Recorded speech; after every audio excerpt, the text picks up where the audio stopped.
Kia ora koutou, ngā mihi mahana ki a koutou. Ladies and gentlemen, I extend warm greetings to you all.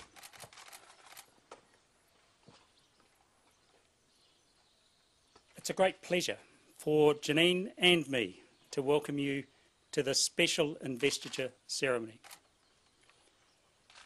It's a ceremony that has got presence.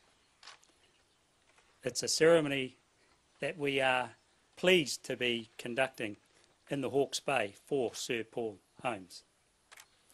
Usually we'd be welcoming you to Government House in either Wellington or Auckland.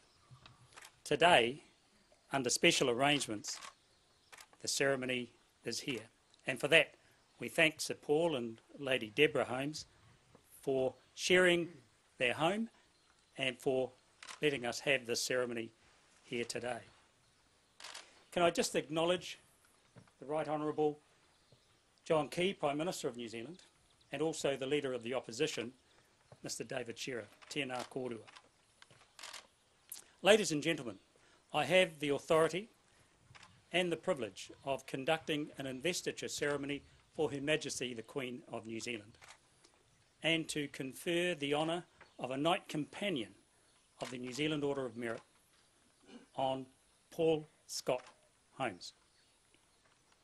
Sir Paul, you have rendered outstanding service to broadcasting in New Zealand, and therefore to the people of New Zealand and also to the Crown.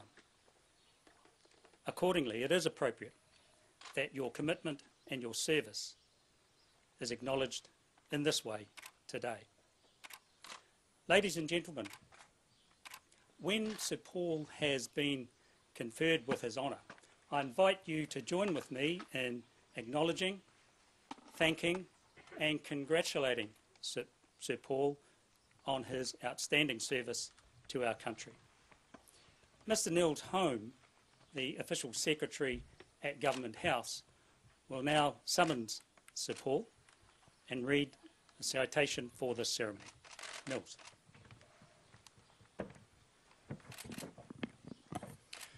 Your Excellency, to receive the honour of knighthood and the insignia of a Knight Companion of the New Zealand Order of Merit, Sir Paul Scott Holmes of Hastings, for services to broadcasting and the community.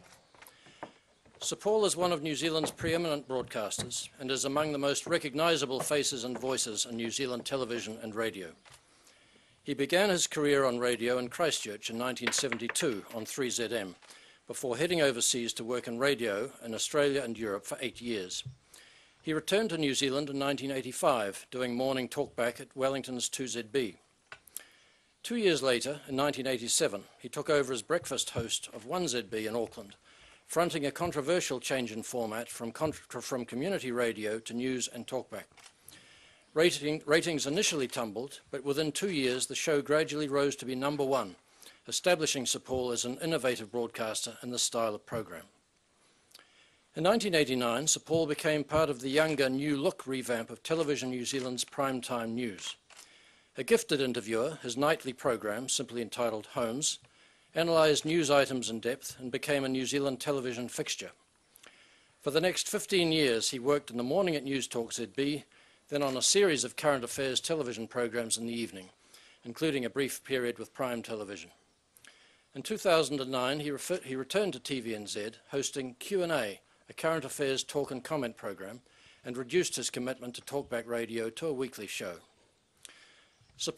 He acted alongside Sam Neill, Jeanette MacDonald and John Clark, and has appeared in several television dramas. In 2000, he released a CD of songs, and in 2006 was a contestant on Dancing with the Stars.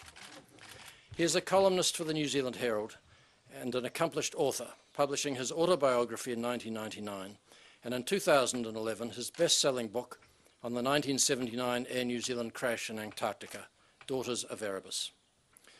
Sir Paul has used his high profile to support numerous charities. He has been a valued fundraiser and spokesman for many causes, including as ambassador for the Stella Trust and as patron of Paralympics New Zealand. Sir Paul, please step forward.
over the stool.